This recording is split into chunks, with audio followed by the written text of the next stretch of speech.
Hello and welcome to Analytics Are for the Nerds. I'm Louis G. We're joined here by Erica from Fantasy and Frames and Ryan Muir as always. You don't see Allie. She's touring the world. If I know Allie, she is in some cafe, some European cafe right now, just sitting there tuned in, got her headphones on, ready to watch the show. So hi, Allie. Hi to everybody else. Let's go.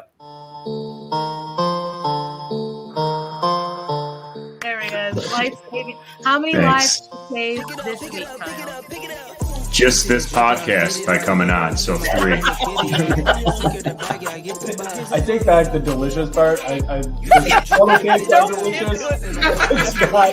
I've already clipped that. That's already on Twitter. That's legitimately going to be a Twitter clip today. You know what I meant. Thank you.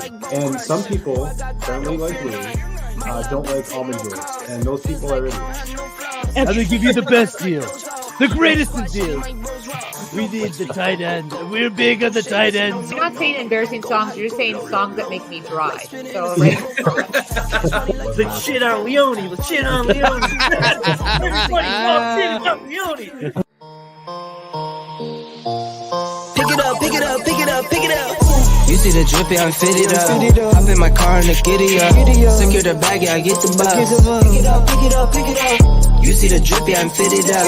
Hop in my car and the giddy up. Secure the bag, yeah, I get the bus.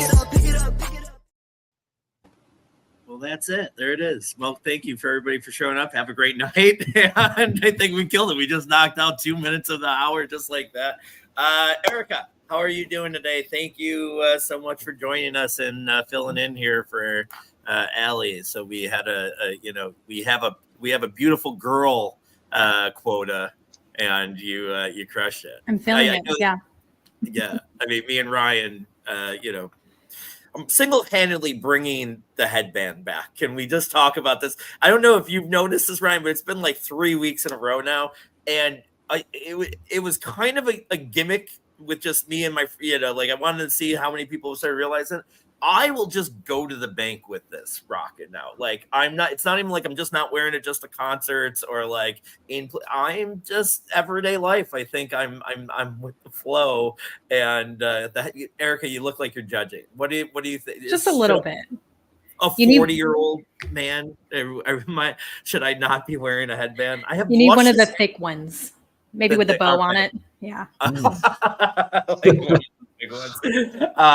So thankful that you are joining us. Did we really meet? We've been on a couple podcasts together, but I know that we met for the first time, as you just told Ryan before the show, as I followed you around Canton, trying to make you like me. But we had a lot of fun in Canton and had a blast. And when I left, I said, you're going to be on my podcast, and you said, don't call me. But I didn't say it that clearly. I definitely was slurring involved for sure. I think it was more like, you're going to be on my podcast.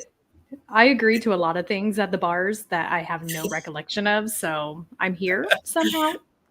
That's well, I'm glad that you are. Let's get right into it because we have a lot to talk about here today. Let's first start off with Cut Down Day Fallout. I can't do this. I can't do this segment with you here, Erica, without starting off with the Dalvin Cook news and what that does to your boy Rico Dowdle. I know you're a big Rico guy, so I'll let you start here. Does Dalvin Cook scare you at all? Are you still high on the Dowdle train, or what's going on? He doesn't scare me, but Jerry Jones scares me. He will bring in guys that just suck, and just because he's paying them, he's going to want to play them. And I feel like he did that with Zeke. Like he has some kind of loyalty to Zeke. And then now they're bringing in a big name in Dalvin Cook, even though I think he's kind of washed at this point. I still believe in Rico's talent. I just don't know if he's going to get on the field now. I just can't believe that the Cowboys are really going into the year of our Lord 2024 with Ezekiel Elliott, Dalvin Cook, and Rico Dowdle, and maybe not even in that order. Like in 2019, that's a sick, backfield. Like that's like top 3, easily. But I mean, what are we doing? And I honestly, this whole offseason, I was betting on the fact that the Cowboys were going to bring in somebody that was going to be cut down from these rosters, even throw a dart on Cody Schrader or something. I mean, just bring in some youth at the position, but they're bringing in another dinosaur. And I guess I'm not surprised like you, but at the same time, it's frustrating because I was hoping that you might like find gold and like hit on one of your players that just automatic, that when they end up in Dallas, like that would be hitting the jackpot. So yeah, now you have no idea who it is. Right. No idea. I want to be really confident it's not Dalvin Cook, though. Like, I want to be really confident that this news means nothing. Like, nothing. I was, fighting the Zeke and Dowdle battle all offseason, and I still will. But Dalvin Cook is not going to become part of that conversation for me. The guy had 200 yards in New York last year, 3.2 yards per carry. Like, he's dead. He's done. I don't want that news to change anyone's opinion on, if you were a Dowdle girl like Erica was this whole way, like stick with it. And both of them are going to get, Zeke was already falling back 20, 25 spots behind Dowdle recently. Now you're going to get them, another probably 15, 20 spots back each. Like, I don't know. Over the next couple of days, I feel like I'll be clicking on both of them a lot, just taking advantage of the Cook news, because to me it means nothing. But that's my news. All right. So Dowdle, I had to start you off with that. It seems like you're not, at least we all agree, like Dalvin Cook is not a factor. Correct. Yeah. It's just going to, I think, diminish the overall value of the backfield even more in one that's was already kind of convoluted and frustrating. So I'm passing. Next thing is like the Denver running back and wide receiver room got some real big clarity there with the Patrick and the P. Ryan releases. So I guess now that we know what is there, Mims goes up big for me. Franklin. I never understood why people started drafting Patrick over Franklin anyways, and Franklin was actually becoming even undraftable in these underdogs the last month or so. Now he's been one of my favorite clicks here the last couple of days in the 20th round. Like, I think that works. Like, I don't understand why people don't look at history. I mean, the guys played college together a year ago. Nix looks like he's better than he probably, when people expected, and he's got his star wide receiver with all forms of opportunity on the roster. I just think that that's going to work better. I like Mims in best ball, especially. So I all of those guys actually, obviously went way up. And now with the P. Ryan gone, like McLaughlin to me is the guy to have in that backfield. I've been on Estime. I've been on Javonte Williams. I've kind of, like them all in their little value spot, but like I'm bumping Jalil up like 20, 25 spots in my rankings because of the pass catching opportunities I expect him to get now. Thoughts? Yeah, I'm not there on Jalil yet. I do think he's shown to be a winner based on the final roster cutdowns here, but at the same time, I still think at cost, I'm taking Estime all day there. I'm betting against Javonte.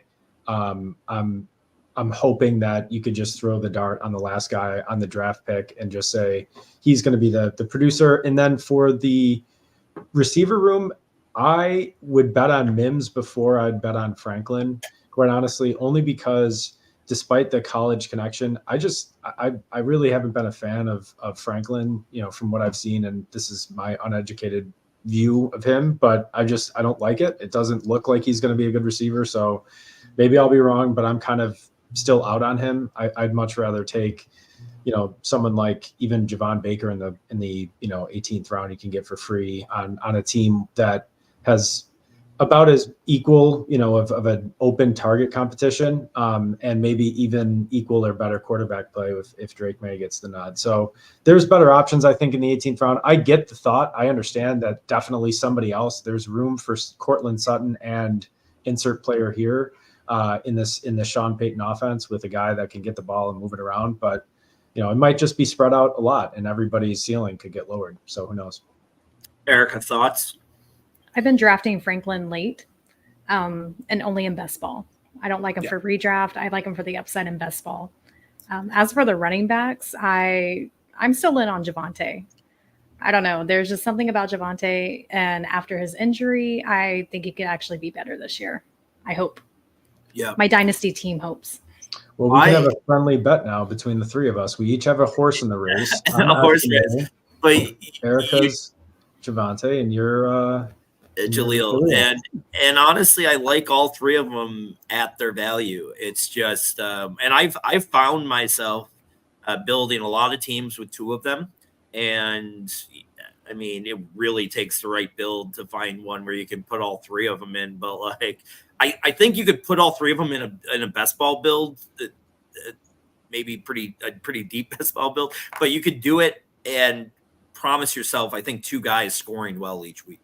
And so I don't think it's the worst idea. I do think that there is going to be a disappointment, but I do think two of those guys are going to be scoring pretty decent.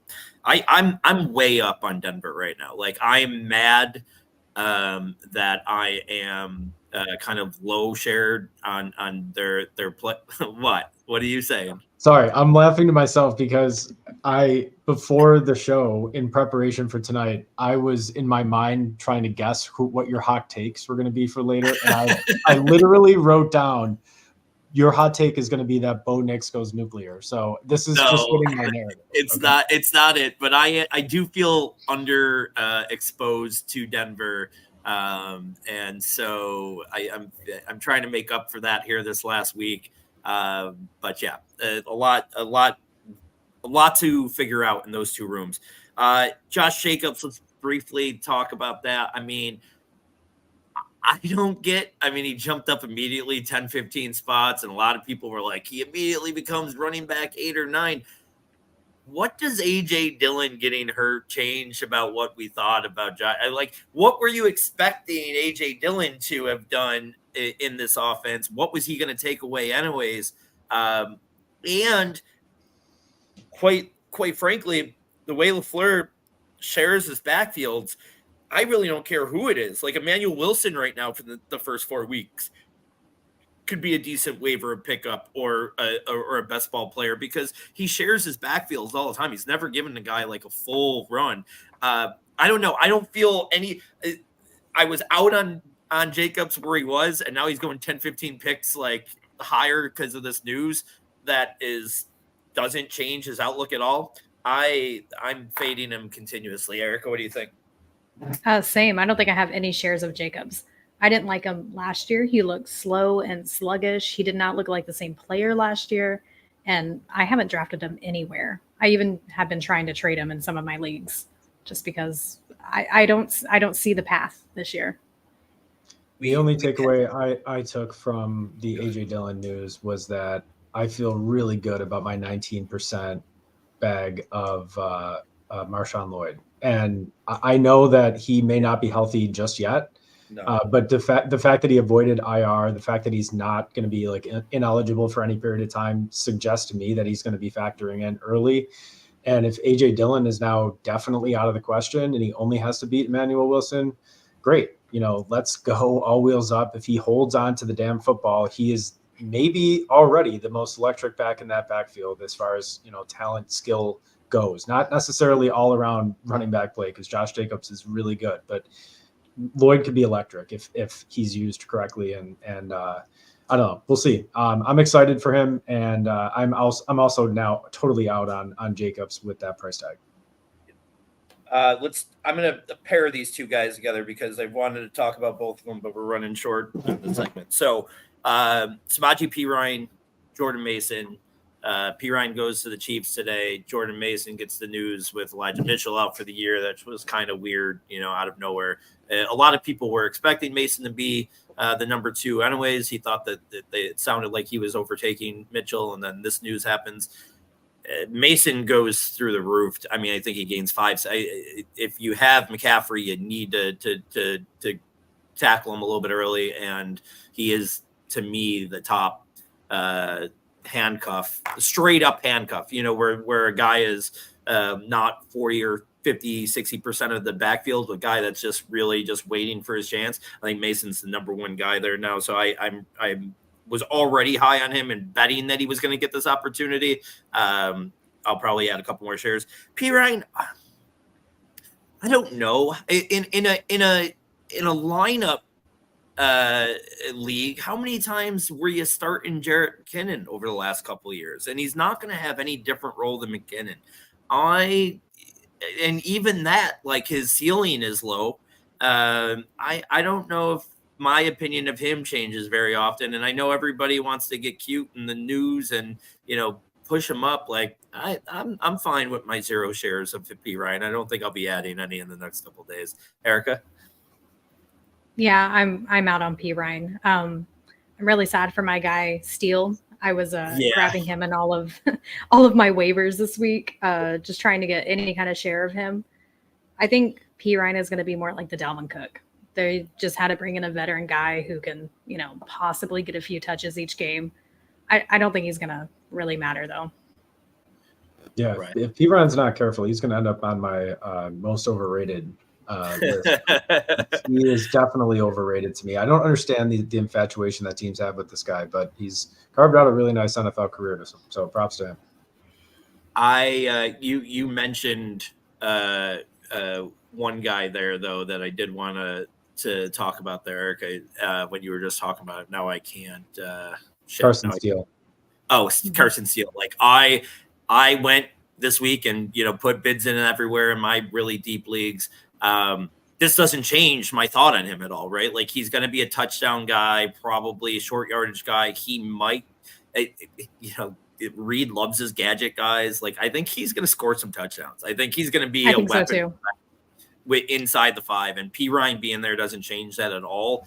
When or whatever can you start him without an injury to Pacheco? Probably not, but like, he's a fun story, and I just hope we get the chance. Like, I could just because of this how it works with NFL fans, and like, it could be like a Tebow thing where like if the guy gets a chance and he's not that great, but like everybody will be on this dude just because of his story and how exciting he's been in the preseason. So I was going to go like lower all my bids after the P. Ryan thing today. And I go, fuck, why? It's a dynasty asset. P. Ryan doesn't change that at all. So I'm keeping my bids for anybody that's listening in my leagues. Better bid high. Yeah, I think that's what they call take lock. I think that's pretty much and I just said we're going to move on, but one more thing that I do want to mention the last couple of days is because I think it's been overplayed, is the punt returner thing with Kyren Williams. Like, if you want to I wasn't very high on Kyren Williams to begin with. He won me some money last year and everything, and I wasn't huge on him this year. But now if you want to get me him 10, 15 picks later because you think because he was a punt returner, like that means his role is changing or anything, I don't know. Cooper Kupp was their punt returner the year that he went off. I don't think this changes whatever. I'm not saying that his role was going to be what it is last year or whatever. I'm just saying this decision does not change whatever they had already envisioned. I don't think that just because he's punt returning means that anything that he had envisioned for the offense is changing. What do you think, Ray?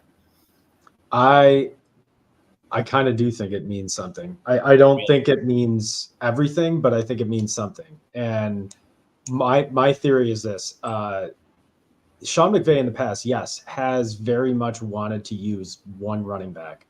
But I also think that's because he's really had nobody of worth behind. I mean, he's, think about the Todd Gurley year. He had Ronnie Brown behind him, right? Like, or who was the other guy too? Or was it Malcolm Brown or something? I don't know. Can't even remember the guys' names, but there were nobodies behind him. No. I think that Blake Corum was brought in to take a good amount of workload. However, Jordan Rodriguez from, I think she's with The Athletic, like she's been reporting pretty consistently, like it's going to be mostly Kyren and Corum's going to spell him. I don't know. I think Corum could be the better back and he could just overtake him. I think that there's more plans to cut back on Kyren, and he still could hit because that's a nice offense to be in, especially as a running back. but I'm kind of scared off of him. I really just would rather take Corum, and honestly, he's one of my most drafted players this year. Erica? I don't really have much of Kyron just because I was scared that Blake Corum could usurp him at some point. Because, I mean, Kyron, was a very low asset for them. And I'm like, who knows what's going to happen? And I like Corum from college, so.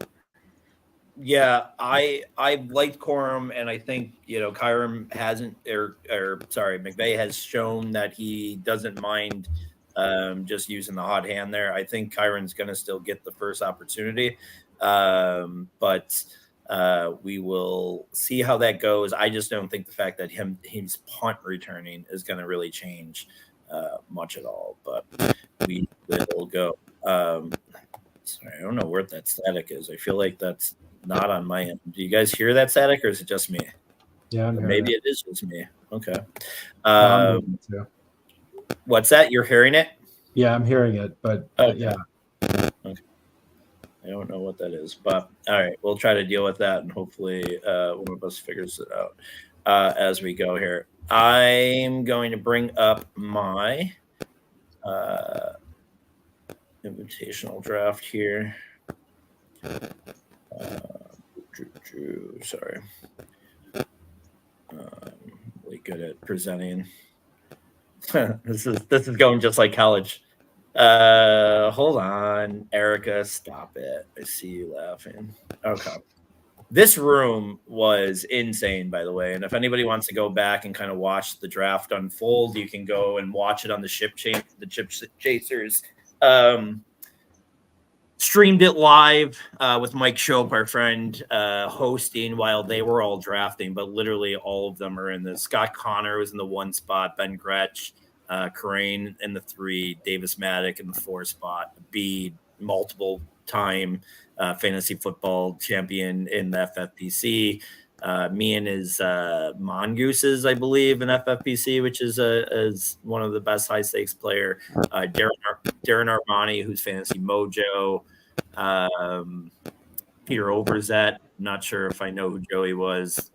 Me, Jacob Sanderson, and then I don't know who the other Scott was either. But I mean, just a monster room. Triflex set up for FFPC, so it's super flex, tight end premium, and then you can have up to 3 flexes if you don't use your quarterback second flex. So I mean, basically, it's a super flex and 2 extra flexes.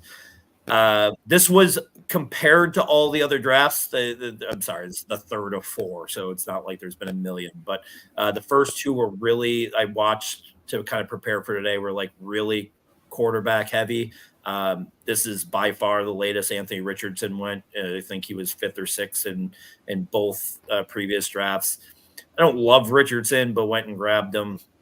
I mean, to get Richardson and Murray at the back end of a super flex draft like that, and then to come back and get Harrison was like pretty cool.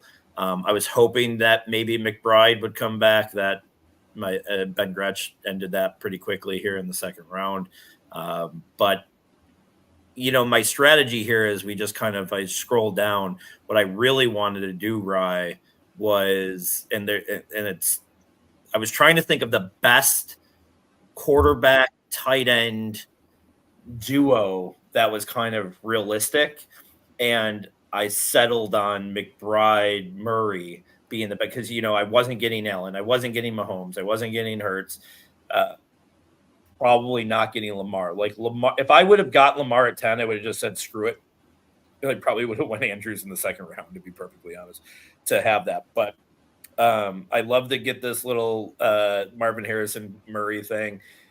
Everything else just kind of fell into I got value. Nobody wanted draft running backs because it was a ship chasing room. Look at the first 4 rounds. I mean, 1, 2, 3, 4 running backs. I get it, super flex, tight end premium, but those guys are all 0 RB guys too. I was about to get Jonathan Taylor. I was gonna do the double stack in the 3rd and 4th and go Harrison and Jonathan Taylor instead of Andrews there.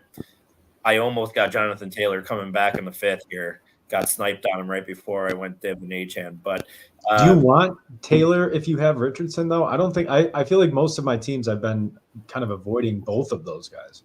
I want him because I feel like that's how many rushing touchdowns can you just, count on. I mean, you're counting on probably 35 rushing touchdowns between the two of them, 30, let's call it 30, 35.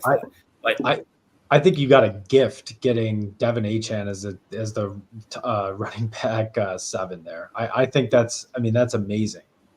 Achane today gets a little bit of a boost on me, and I'm interested in what you think, Erica. Achane got a boost today with the Waddle news. Like, it just seems like he's still in a non-contact jersey. It's a lingering thing now. Like, if he's got a little bit of an issue, like Achane bumps up. They don't have a third wide receiver really right now. Achane starts catching some passes like. He's exciting to me. I think he's starting to get to where he could be pushed up in front of some of these guys. What do you think, Erica? Yeah, if Waddle's still hurt, I mean, all you have is Tyreek Hill. There's got to be someone else that they throw to. So I would definitely go with Achane. That's a really good value there too. It was great. I mean, like I said, it was the whole room that wasn't, and I probably could have cashed in a little bit earlier with a couple stronger guys and then just let them all chase later. I end up getting Jacobs in the 8th round. I mean, I feel like that's, again, great value. But I could have probably pushed a little bit more, but I don't love Kyron. I could have went maybe Pacheco. Here's the 2 picks, the 6th and 7th round, the Evans and Ridley picks were the ones that I kind of felt the most off about. When I went Evans in the 6th, I was kind of hoping that the quarterbacks would slow down and I could get Mayfield to come back to me and have another stack. I'm really high on Ridley. I just, I don't love him on his own, I guess. Whatever. But then McConkey, Dubs, I had to go Russell Wilson because no one wanted to take it. He was just sitting in the queue in the 11th round in a super flex. Like, I hate him, but man, I pair Mitchell. I'm interested in what you guys think of this, and especially in the best ball. I go Isaiah Likely because I knew I was going to obviously get a third tight end. So now I got the 2 guys on the same team. My thought process was if I got another elite guy next to Andrews, I was probably done.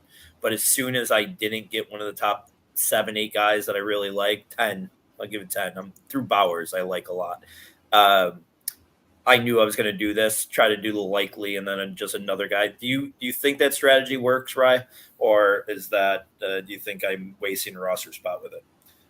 I think Likely is an exception. I like the fact that they're going to probably use him and Andrews on the field even at the same time. That actually seems like a legit possibility to me this year, given the fact that beyond Flowers, you have a lot of question marks. So, yeah, I think it totally works. I love the value you got with Mitchell there, too. He's been a big riser to me towards the latter part of the summer with some question marks on Josh Downs. And you just have to follow some of the training camp buzz, right? So, and one other thing I wanted to point out, I like if you could scroll back up, I love what Scott did too from the 1 spot. First, taking Mahomes is a bit risky, right? Over consensus, Josh, being 101, but you're betting on the touchdown upside this year with Worthy and Rice and whatnot, and then Caleb and Lawrence, and just trying to monopolize that position, right? And then look how he follows. Sorry to cut you off, but then look how he follows it up. He pairs every single Ingram, Moore, Worthy, Flowers. Flowers is the only one that doesn't pair with one of his guys. Dunze, Brian Thomas. I mean, he pairs, 5 of his next 6 picks with one of his 3 quarterbacks. Still looks solid. And then, okay, now you're sacrificing running back. Well, what does he do? He puts 5, 6 in a row at running back, and that's not the worst running back room. Aaron Jones, Najee, Brooks coming back, Eckler, Ty Chandler, Hubbard, and he did Brooks and Hubbard. To me, he had the best team by far. I think he really. I'll say this on a free roll. This is a high stakes, but a free roll because it's by invitation only, but you're only winning a main event spot only $2,000. But it's when people have free roll, they kind of get a little bit more loose. Scott looked like he came in with a plan, and definitely. I just had a super flex draft where I did the same thing. This almost exact same strategy of the 3 quarterbacks, a tight end, and then hit the wide receivers. And you look back after your draft and like, wow, that actually worked. Like that felt good. So, Erica, you have any thoughts on the Andrews likely kind of stack that I did there? Waste of a pick. Do you like? Let me justify it real quickly and then see what you think. My thing is, I do think that likely has some standalone value, and that's kind of, to me, it's not just a handcuff. I think he can be a everyday weapon with Andrews in the line. I was going to say he's similar to like Brock Bowers to me, where he's just going to be a wide receiver on the field every now and then. Yeah. So I like that. Yeah. Okay. Well, thank you for agreeing with me. I'm sorry I walked you into that. I didn't need to walk you into that. You were gonna still be okay for me. So whatever. Go check out that stream.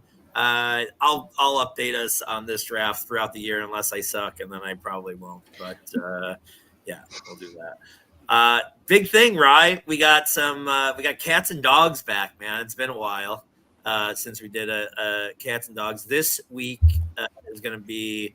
Our dogs are going to be the guys that have gained the most traction that we loved early in the offseason that have rised up. And then the cats will be the guys that we loved early in the offseason that now have little to no value. So let's get into it here with cats and dogs. Trying to get our 2 boys ready to carry them to the golf tournament before practice, right? 12 cats live across the road. Our door's open. Screen's broke. We need to get a new screen door, but the screen's broke. So you can come in through the screen, but you can't get back out of it. I turn and look, there's a little kitty cat in our kitchen. So I said, what are you doing in here, little kitty cat? By that time, the cat turns, tries to get back out. That screen won't go that way. Cat starts going, meow, all crazy. And I told our players, we need more dogs. Bo's barking in the back. I have to go shut Bo up. Mel's like, what's going on? I said, there's a cat in the house. Cat in the house? I said, yeah, there's a cat in the house.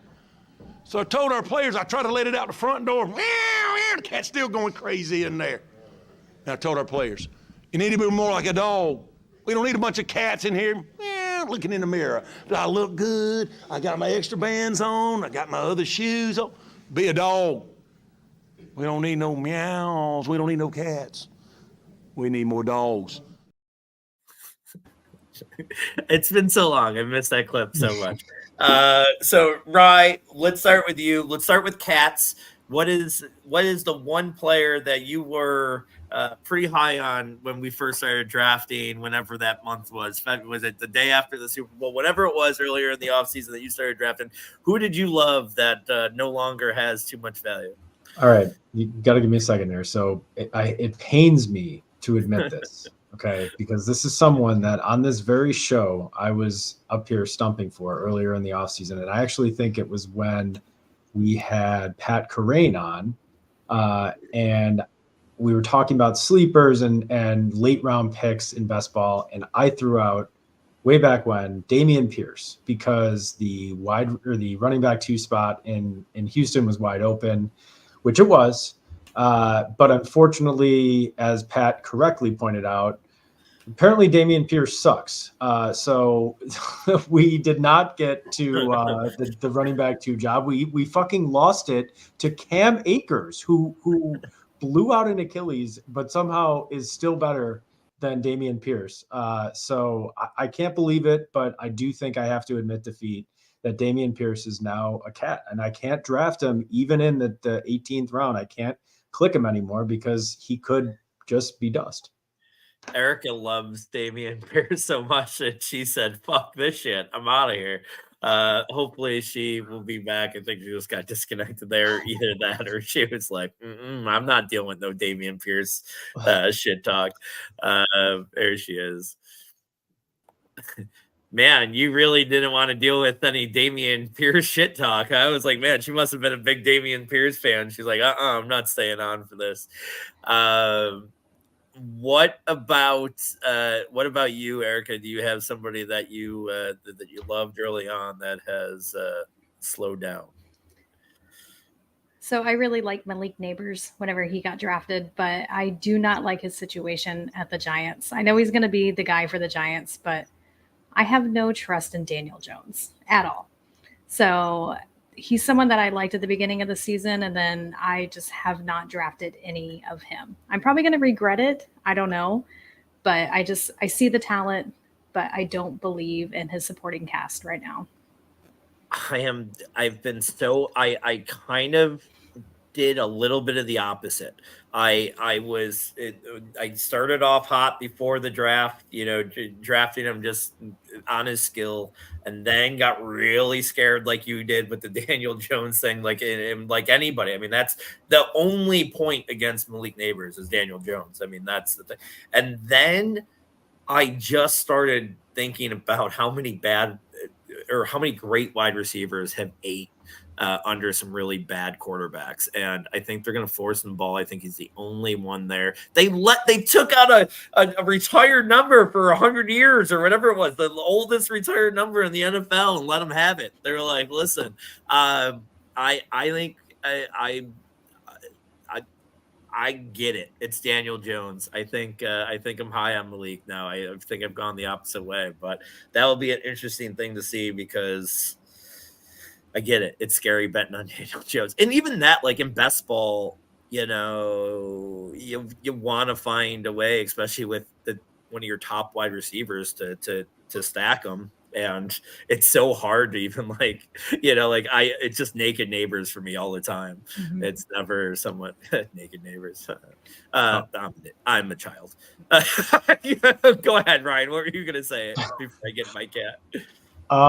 Yeah, I also, like you, just can't stop drafting. But can we talk about the number thing for a second? Like, how did that conversation come up? Like, did Malik Neighbors, he's like, listen, like, what could make me really happy and have a really sick season and career is if I could be number one. And then they're like, hey, listen, it's actually a dead guy. We retired his number 100 years ago. And he's like, listen, do you think you could just ask the state if I could take the number? Like, who has the audacity as a rookie to just be like, yeah, actually, can we strip this old dead guy of his number, his one crowning accomplishment in life? And then the family from the grave, this guy is never going to be worn by another New York Giant. They give it to Malik Neighbors. He hasn't even played a fucking snap. I can't believe it. If he sucked, like legit, like, did you ask him? I want to know if somebody asked him. What if Malik Neighbors got like a what are those people called? Not supernatural. What are the people that can talk to the dead? Medium. Get some mediums. Like, he was like, nope. Yeah, he said it was okay. Everybody he says it's all right, and we're good. Yeah, I did not even think about that. That's a really funny take on it, because legit, it wasn't like the team came to him, it was like, hey, you want to be number one and we could talk this. He was like, I want number one, and they were like, oh, that can't happen. And he was like, call up his granddaughter right now. Look, you see from Hard Knocks, we see how the Giants are run. I mean, it's Joe Shane in his office. He's like, flipping a coin as to who he's going to draft. Like, they're not playing, reverence to or respect to the, to the former players. They're just, riding by the seat of their pants here. That's funny. Spending some time here over the last couple of days, kind of not just finishing up my drafts, but kind of looking back at a lot of my underdogs and stuff from earlier in the year. One thing that I saw in a lot of the pre-draft results that I am way off of on now is James Cook. I didn't, not that Ray Davis does not scare me for James Cook. That wasn't but I saw an opportunity. Now this is still when you think Diggs was on the team, the offense was good. No way, they have too many holes, so no way they're going to draft a backup running back. And even if they do, they're just going to bring in, like they normally do, an old guy.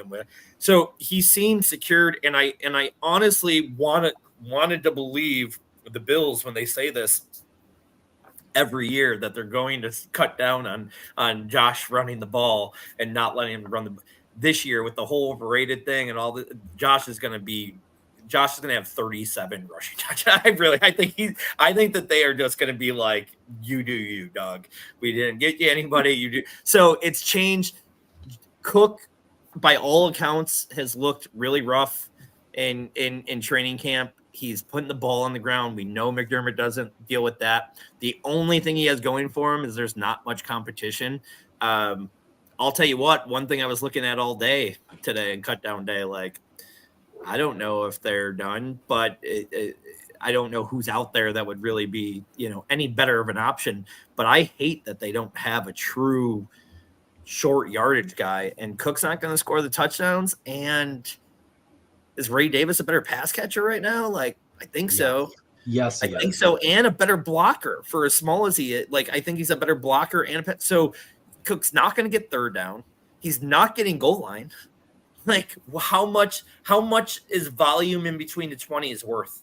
And maybe it's the Bills fan in me, maybe it was whatever, but early in the offseason, I was like all about him making that next step. And honestly, I don't know. Like, I don't think it's a guarantee that he has the most points at the running back position for the Bills this year. That's how much I've changed. So that's my cat. Dog. Let's start with Erica, who is somebody that you loved early on, and they just kept on gaining value, and now you look like a genius. I don't know if it's really value, but this might be a homer pick with DJ Moore. And I think part of this is the hard knocks, just watching this season. But he's going to be the guy for Caleb Williams. He's going to be his safety net. Caleb's going to seek him out anywhere he can on the field.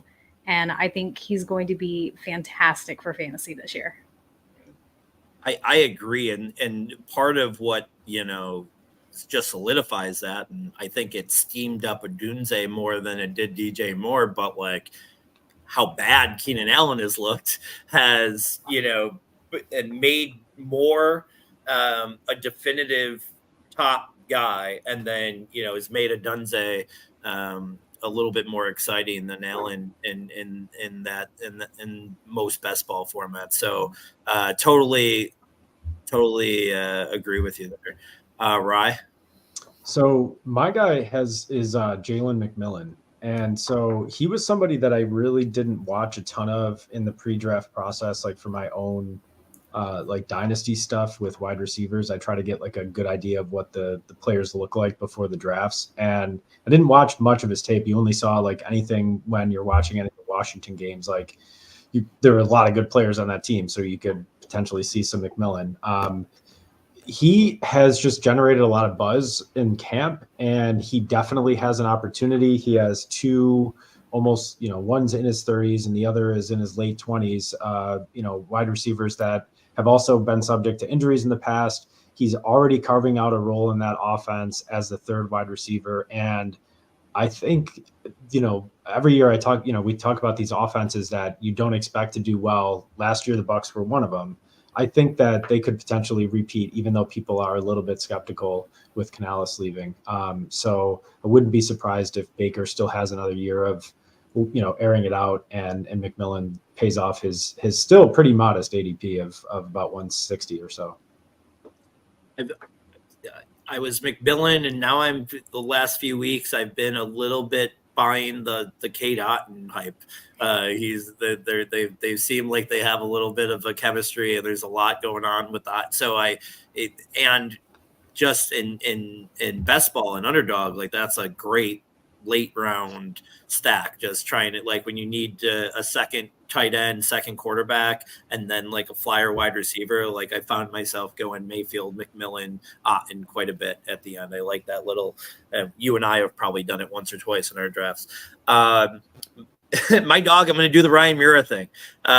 Literally every rookie wide receiver besides Harrison, and obviously it was Harrison just has always held his value. Everybody knew he was good, but like I was before the draft, the drafting Neighbors, drafting Odunze, Coleman. There were so many, and I'm not trying to sound like a genius here, but there's so many good opportunities out there for players that there was going to be good spots that okay, Adunze goes to a quote unquote bad spot, but his talent's going to overwhelm and still get him spots. And then you're going to get guys that maybe weren't as highly touted, like Keon Coleman and Xavier Worthy, going to two of the best spots in the league. So I was high on all the rookie wide receivers, top 10 of them. I got a lot of them, and they've all gained extreme value outside of Harrison. So that's my thing there. All right, let's move on because we still got to do a draft. We'll do real quick hot take season. We'll do one hot take each. Erica, as the guest, what is your biggest hot take coming into this year? So I think by mid-season, Derek Carr is going to be benched for Spencer Rattler. 100% believe it. I loved Rattler in college. I'm an Oklahoma State fan, so we played against him when he was at OU. Then he was supposed to be, a top round draft pick, like out of OU. And then he, of course, got benched for Caleb Williams. So him going to South Carolina, he didn't do as well, but the talent is still there. And we even saw it in the preseason. So I don't believe in Carr. Carr's average, but Rattler could really take this team to like new heights. I love that, and I love it more so. I don't want to love it so much on your point of like believing in Rattler, but not believing in Carr. So like I see that happening by midseason too, and it's something that I find myself in like Dynasty and Superflex kind of attacking Rattler while he's still pretty cheap. Because he could be that Nate Davis Mills type. I'm not saying he's going to be the next thing, but he could be that guy that starts a lot of games over the next year or two. Yep. Not believing that he's the guy or that Carr's the guy, and also knowing that I think he's on a short leash this year. That I think that's a great. I'll co-sign that one. So my two hot takes that I'm going to give, regardless of the fact that there's only going to be one, cannot tell me what to do. I'm going to do it anyways. I wrote down two. Okay. So my first is there. It is mirror clock. Tick tick. First, here's a spicy one. Caleb Williams will outscore Jalen Hurts this year as in quarterback scoring. I honestly think Erica likes that. It's such I know, and nothing will support. Like if you look at numbers, there's really no numbers based argument that you can make that will support this argument. Even if you factor in this historic production from Williams, I just have this gut feeling that Jalen Hurts is not that good, and Caleb Williams is generational. So fuck it. I'm just going to say that he's going to outscore Jalen Hurts, and that's my first one. Second one is that Dalton Kincaid and Brock Bowers will both be top 5 tight ends this year. I think it's not that spicy for Kincaid to say that, but I think it is pretty spicy to say it for Bowers to be top 5 this year in that offense. It's a little risky given, the offense and the quarterbacks there, but I think he's going to be out there all the time. He already, I think, is the best pass catcher on that team, including Adams right now in his career. So I'm all day going to him. So I hate that one kind of, only because, and I like Bowers. I love the talent. He's like I was drafted him 1-1 in a lot of dynasty startups with start two tight end premium.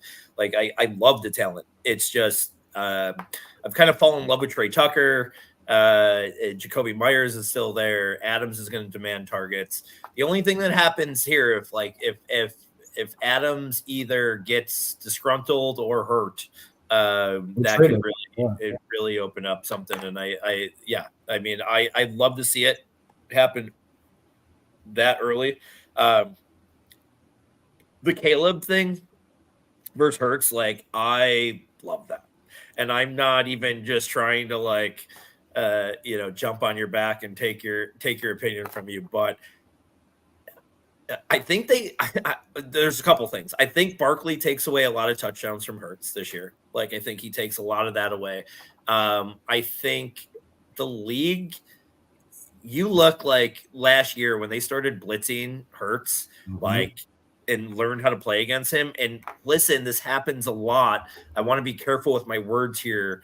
But we see a lot of Carson Wentz looked invincible for a period of time. Like that's it. We see a lot. We see a lot of guys that look great for like 2-3 years that like the league learns how to play them. And then once everybody catches up, they can't figure out how to get to that next level, how to beat this, and it had Robert Griffin, Vince Young, Doug Flutie. I mean, I'm going back 20 years, but Doug Flutie, no one could stop him for the first year or two.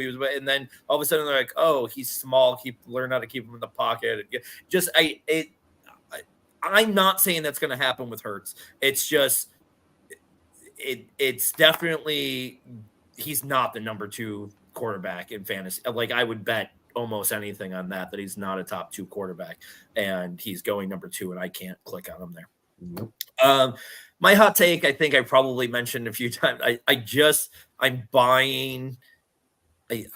picking J.K. Dobbins as my Charger, and that's a tough backfield to play out and to win.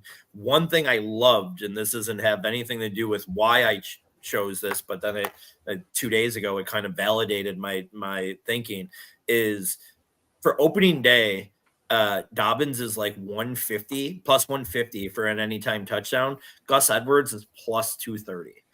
That should not be that way, right? Like that should be flipped. And Vegas knows more than all of us. And when something looks fishy, it usually is fishy for a reason. I think Dobbins is the guy there. And is he going to get hurt? Sure. I mean, maybe he could get all that hurt, but I think everybody stays healthy. Everything goes the way that they're planning. I think he's the one that scores the most points there. So I want to plant my J.K. Dobbins flag as my hot take. See, I'm fine with that. I'm fine with that take, but those odds are bullshit for an anytime touchdown for those. It's guys. Crazy. Crazy. No, like not that good. Like they should be better. You should be getting like plus 700 for an anytime touchdown. No, not for the starting running back. So they're playing. What I'm saying is they're basically playing him as a starting running back because Gus Edwards is behind. I mean, you would have thought that Gus Edwards should be if the what everybody thought was going to happen. Edwards was going to be the goal line guy. I would have thought Edwards was going to be somewhere around 150 to 200. He is behind Dobbins. That's something. They got the inside track, right? Vegas. All I know is that now I'm going to go in and bet that the Chargers will not score a rushing touchdown in the first game. All right, we're running late. Erica's tired. She hates us already. We are going to get into our draft real quick. We'll roll through it as quickly as possible. It won't go that long. We usually take like 10, 15 minutes. And we'll doing the most overrated football players today of all time, because my boy Josh Allen got hated on today by the league. The article came out, said he is the most overrated player or quarterback in the league. Did you see his tweet? His tweet was great because he also got best trash talker. And so he tweeted that out. He tweeted like, oh, did you guys hear I won best trash talker? Didn't even talk about overrated. This dude, just quickly, is going to play. Erica, cover your ears with his dick out. The one thing is with him is that he's very quiet. He's very like whatever, but he wants to prove people wrong. I think that like I got excited as a Bills fan when I read that because I was like, not that he needs it, not that any professional athlete needs like a little bit of extra, but like post that shit in the locker room. I want that article. I want him to see that every day when he walks out, that article. But all right. I'm going to do the draft order here. Ryan, you got it 3 weeks in a row now. Ryan, 1-1. I have 1-2, and then Erica 1-3, and we'll snake draft it all the way through, so you'll get 2 picks in a row. Let's do 6 rounds, but we'll do it pretty quickly. Ryan, 1-1, who's the most overrated player in NFL history, and you better nail this.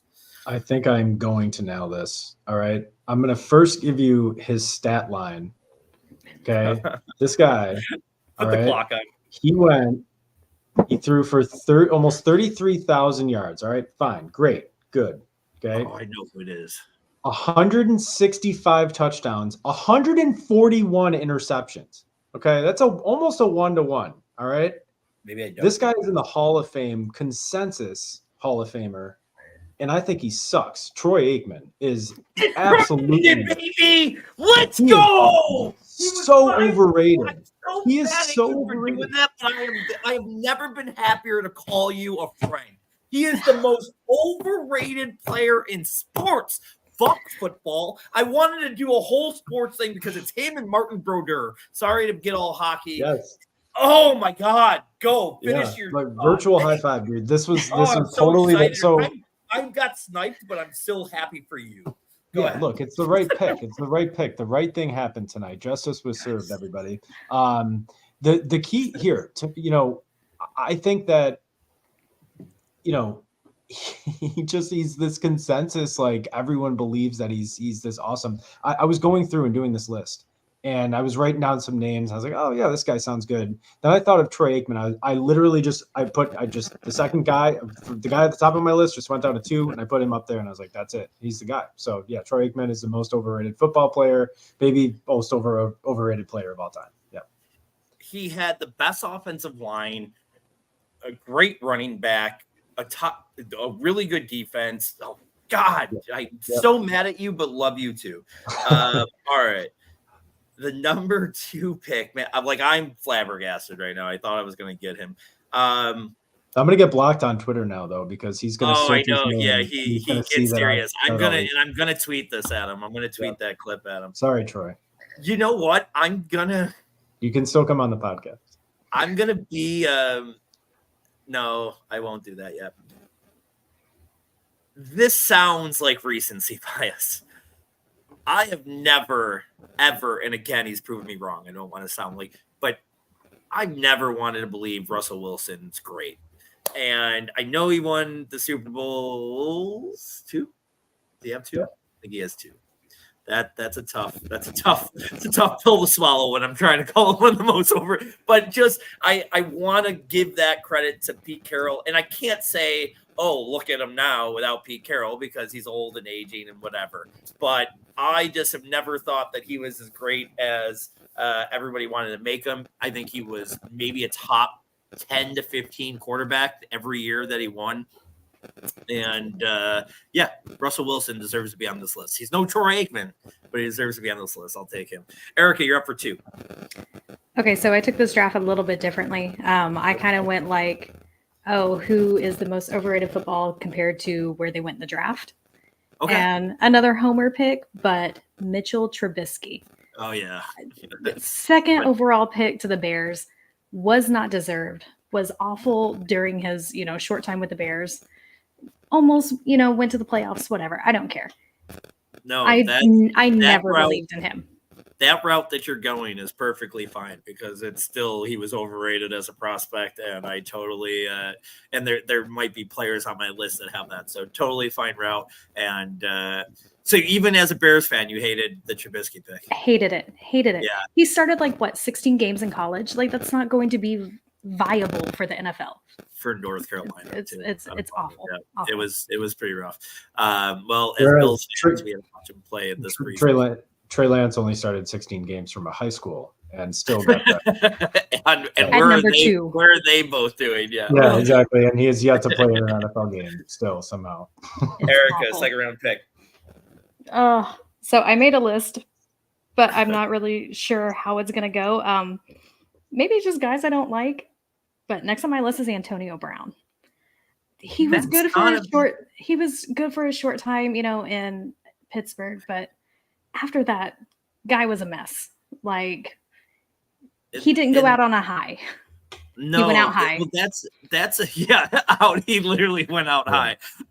No, I think he was one of the people that What do you? No, when he was waived, I was just doing the. Oh yeah, no, I legitimately, he was one of the people that I thought of for this because I think part of this overrated and whatever way you want to grade this is no one wants to remember his greatness. Everyone's going to remember just the shit show that became Antonio Brown. So I like that. Rye. Or no, me. Yep. Me. You. Yeah, sorry.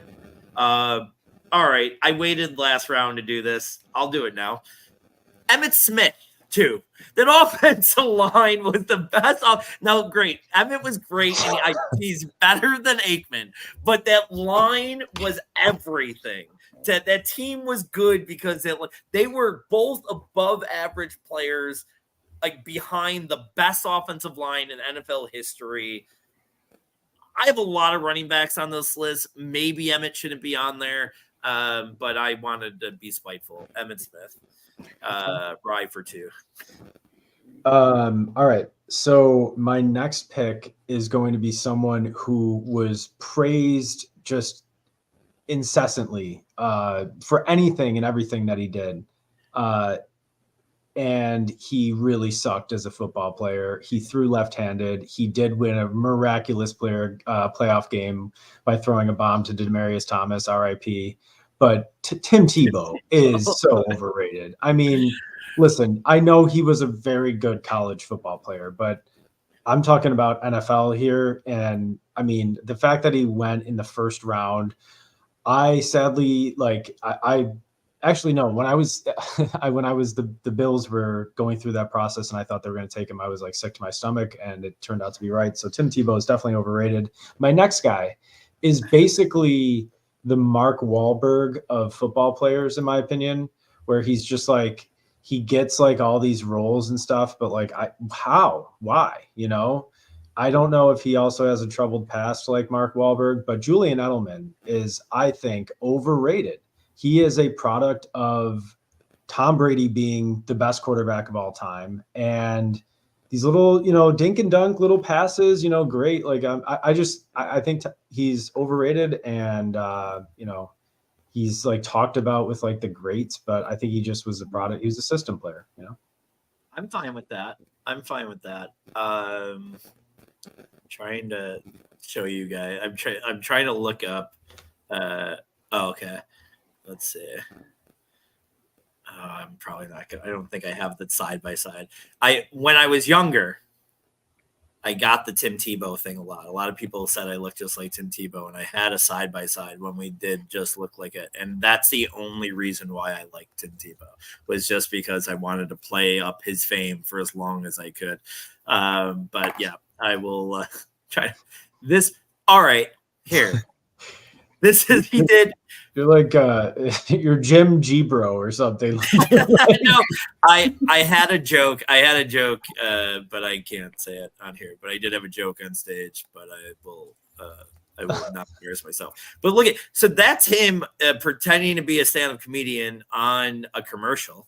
No, and that is him pretending to be Bradley Cooper in A Star Is Born. And if I show you a picture of me back then doing stand-up, it was the same thing. Goofy glasses, a little bit of a mohawk, whatever. Anyways, where are we at? That's me. Back to me. That was like that looked like nothing like Tim Tebow. If you showed that picture to wait, that was Tim Tebow. I know, but there's no way anyone would know that was Tim Tebow. You're like, look at how much I look like Tim Tebow, and you like show him, it doesn't even look like Tim Tebow. I need to do this guy right away. Eli Manning is nice pick. Not a Hall of Famer. The 2 Super Bowls, again, he beat 2 of the best teams of all time. He beat the undefeated team, David Tyree, with his stupid luck and just like good defenses, and he was so shitty. Anytime in the regular season, he had a couple good runs. Like, man, is Eli Manning one of them? I don't want, and he's gonna get in, right? He gets in the Hall of Fame, yes, for sure. Yeah. Oh yeah. Ugh, I hate that. I hate that he is, because I don't like him though. He's likable. I agree. He's on my list. list. He's a likable person, but that's all. All right, Erica for 2. So this is a Dallas hate show, even though I'm a Dallas fan, but I'm going Des Bryant. Nice one. He was good for like a flash in the pan, like 2 or 3 or 4 seasons. He was more of a better college wide receiver really than in the NFL. And then he went crazy. So yeah, that's again, I have a theme: Antonio Brown and then Des Bryant going crazy after being out of the NFL. Next pick. Matt Ryan. Nice. Oh, he was on my list. That was going to be my next one. That's so Again, serviceable, average quarterback, but didn't do anything special in the NFL. He was just there. He was just a guy.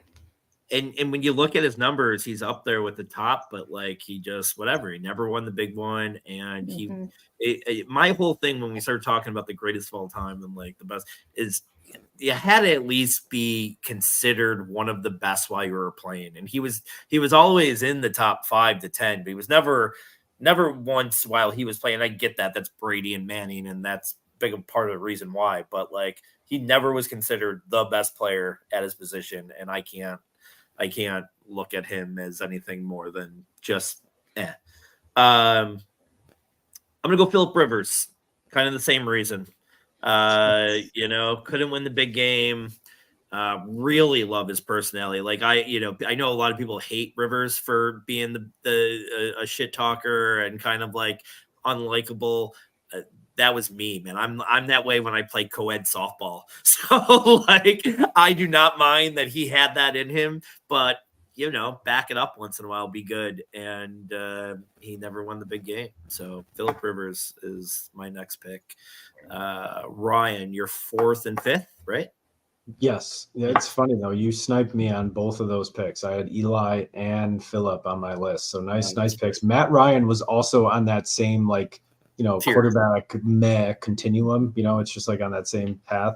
So my first of 2 picks here is going to be a guy that everyone was really excited when we got him in Buffalo, and I was like starting to watch Bills games more regularly back then, and like I was like getting ready to see it.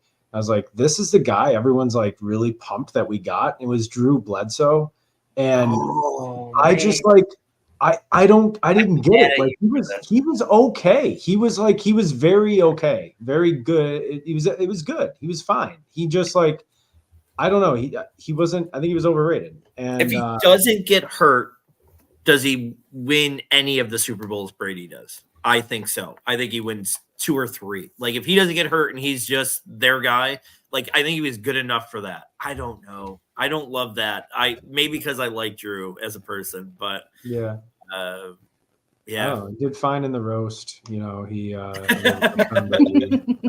he's not overrated as a roaster or as a wine connoisseur apparently, but as a football player, a big wine connoisseur. Yeah, he actually he distributes wine to my local wine shop down the street. Okay, go ahead. Sorry. You just name drop him when you go there and be like, my boy Drew. My boy Drew said that this wine's really good. Go ahead. Okay, my next pick is a bit of a controversial pick, but I recently saw a meme that said that this player is just Jared Goff with a cool nickname, and it's Joe Burrow. Joe Burrow is the most overrated quarterback in the NFL right now. Period. It's bad. That's bad. That's a bad pick. Why is it bad? Because Joey Burrow is so cool, man. Have you ever seen how he dresses? Exactly. Everyone's first argument is, "Oh, he's so cool. He looks like Slim Shady," or Ken, from the Barbie movie, or I just don't get it. Like he's done okay. He's been pretty decent first overall pick. He's definitely been better than Lawrence. I don't know. He's considered to be like one of the top, couple, and he's like considered elite. I just don't think he's there. I think he's like quarterback 8 to 10. All right, quickly before Erica falls asleep on us, I will go my 5th pick, Frank Gore.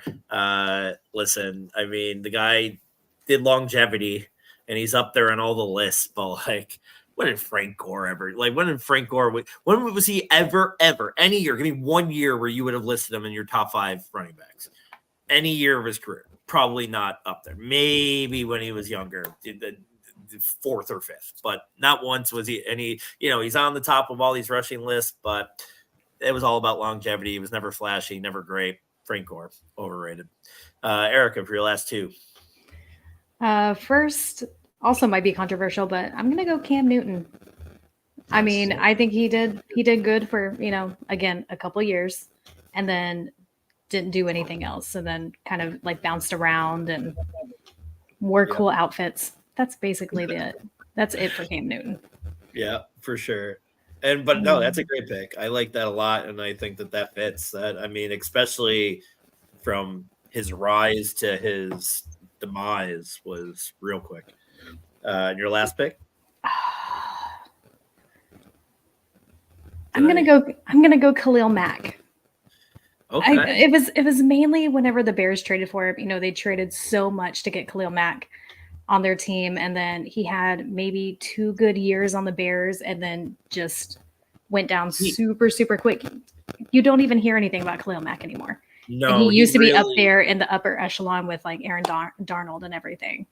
And yeah, he nothing. really struggled since moving on from. Yeah. I think he had like his last year with the Raiders wasn't great. They got a really good haul for him from you guys, and then just never really got back. He's a Buffalo kid went to UB here in the University of Buffalo, so I've always loved him. We wanted him here in the Bills, and then we were so excited like as Bears fans, and then like he had an average first season, and then he never replicated what he did. Never came back. All right, so I think, do I want to win this thing, or do I want to be fun? No, I'm gonna go with this. Has got to be. I mean, he's got to be picked. Terry Bradshaw's got to be picked here. I mean, he was on the best overall roster for his. He's got 4 Super Bowls, but the guy. I mean, again, he played in an era where the quarterback wasn't the most important position, like it is today. But I think it's more so because I hate listening to him talk on Sundays than anything that I wanted to put him on my list. But Terry Bradshaw definitely deserves a kick in the dick on our way out here. So Terry Bradshaw, you're out. Ryan, finish it off.